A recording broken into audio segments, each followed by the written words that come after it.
Lilinisin mo yung lumang film, yung sunog na film sa ibabaw, saka yung nasa loob.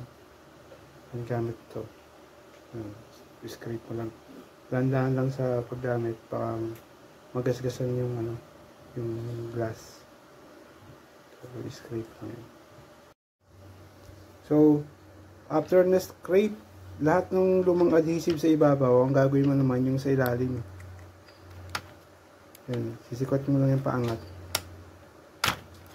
para matanggal mo rin yung lumang film sa loob. So gagamitan mo lang din ng ito para makuha mo yung lumang film. Yung lumang film sa likod nun meron siyang diffuser film para pantay yung kulay. So ang gagawin mo doon, mamaya papakita ko sa iyo kung paano yun ma-improvise ng diffuser film kasi yung iba hindi magagamit. So, natanggal ko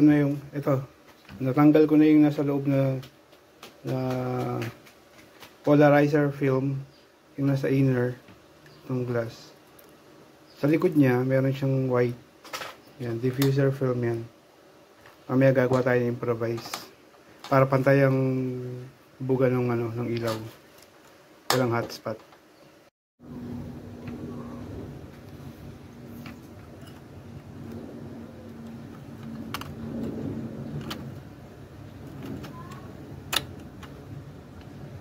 Ayan, yung mga adhesive. Kailangan matanggal yan lahat.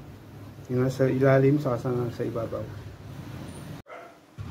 After malinis yung glass, gawa tayo ng improvise na diffuser film.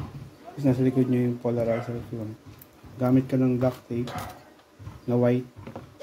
Double adhesive tape. Tapos yung yung film. Ayan. Ayan. Ang gagawin mo, open mo yung non-adhesive side, yung hindi madikit. Yung may hindi madikit na side, open mo yan. Tapos, after may open yung isang side,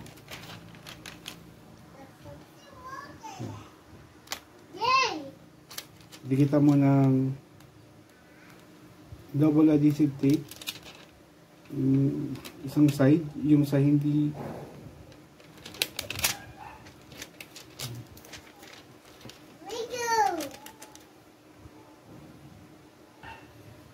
nakadikit na siya. Since na approximate size niya,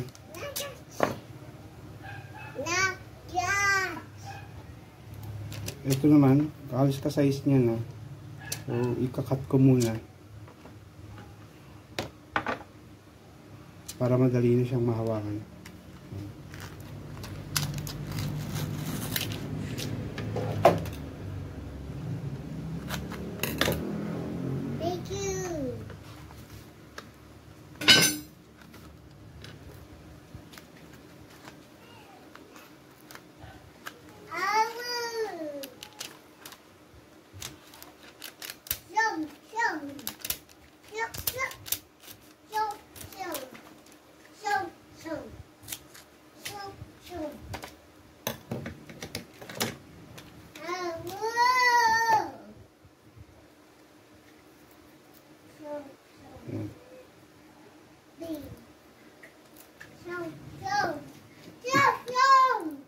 And then yung etong duct tape, tatanggalin mo yung sa kabilang side ng double adhesive, saka mo didikit yung duct tape. Ang purpose nun, para kasi manipis to, tapos may mga dot pag sinipat mo siya, so kailangan meron mo ng double adhesive before mo ilagay yung duct tape.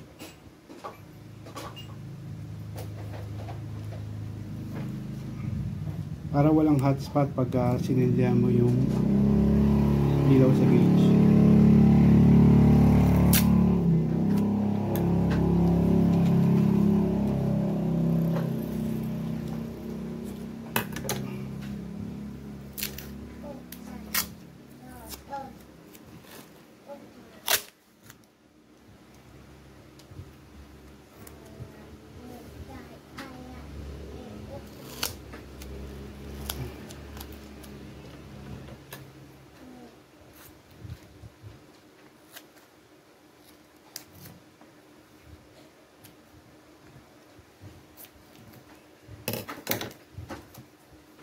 Ito na yung modified diffuser film. Kakat lang natin same size. Tapos yung adhesive side na to, nandito sa likod. Ito yung adhesive side yan. Kakat ko muna. After na makat siya sa same size, ang gagawin mo naman, didikit na natin to sa loob. Sa loob muna.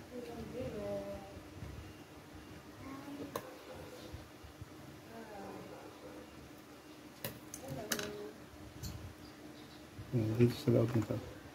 Yung adhesive side, ito yan.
So after madiin, pupunta sa kotse para naman makita yung angulo kung kailan, paano mo mababasa yung yung mga digits. Gagamitin mo yung film, yung tirang film.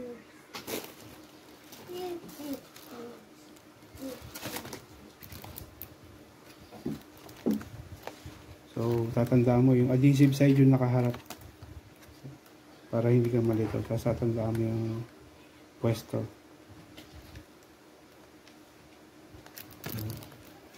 Ito yung non-adhesive side, nasa harapan mo. Tapos yung adhesive side, nakaharap yun. Punta sa kotse. So, nandito sa kotse, isa lang kinabit ko na connector. Yung dalawa, hindi ko muna kinabit. Pero pwede na yan. Ang nangyari,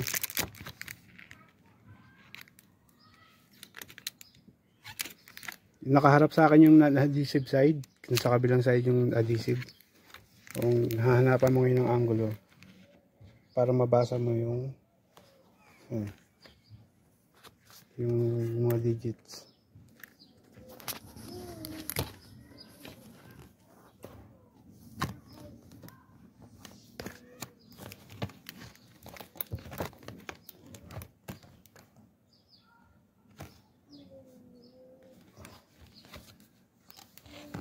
Pag inikot mo, nawawala siya.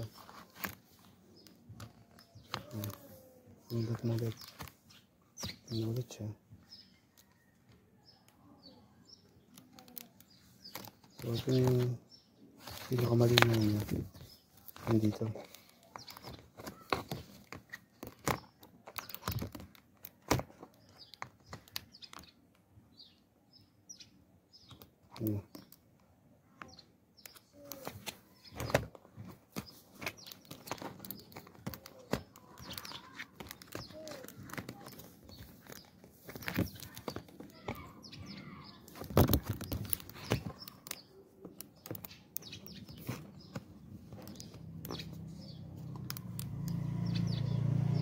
So, ito na.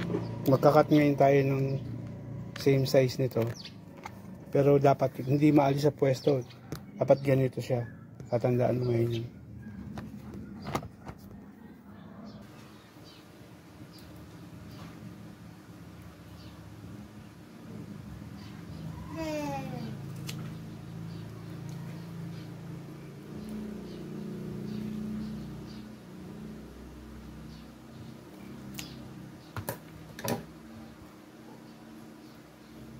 Yan, same size na siya. Yan, bago ko idikit. Ito yung non-adhesive side. Nakaharap sa akin. Tapos ang tatanggalin ko yung adhesive side. Tapos Ito yung i-delete ko dito.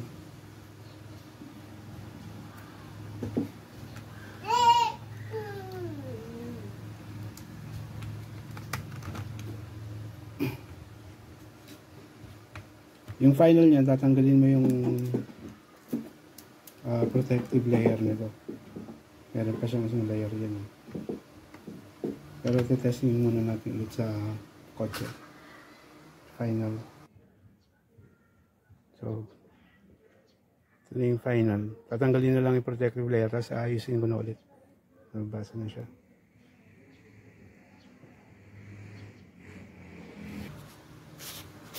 So, ito na yung final. Ibabalik ko na to. Reminder nga lang pala, ang tinatanggal yung buong faceplate, hindi yung needle. Kasi karamihan, nadadali pagka needle ang tinanggal. Na sisira. Sisira or need mo pang i-calibrate bago mo may i-ayos. So, i-ayos ko muna to. Pag binabalik siya mamaya, pakita ko kung ano yung mga inuunat sa likod.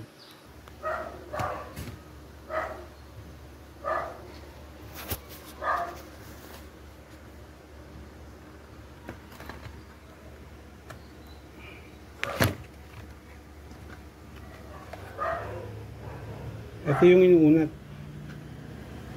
Ito yung dalawang tab na yan. Ito. Saka ito. Tapos yung sa kabila. Dito. Babaon lang. Inuunat yun. Ito yung mga inuunat. Yan. Come here. Hey, baka mag-tumbling ka dyan. Inuunat yan para matanggal po yung buong faceplate.